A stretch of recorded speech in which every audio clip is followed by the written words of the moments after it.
gjendje. Na si pacient, na nuk mundemi me ditë se sa dritë, po e quj kështu, se sa dritë kemi në kokën tonë. Po në çfarë gjendje duna me ardhur si pacient për me pas një vlerësim që truri im ka kaq shumë errësirë brenda. Kjo është terapi. Kur është për terapi, duhet mu marrë psikiatri.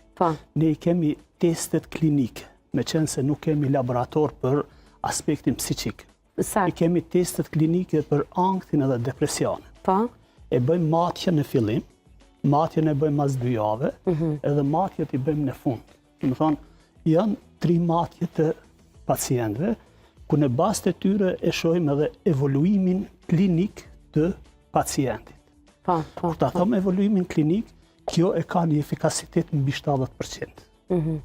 Nuk do të thotë që ai 30% që i njerëzve nuk trajtohet, mirë po 70% e trurit tonë, do të secilit individ. Jo 30%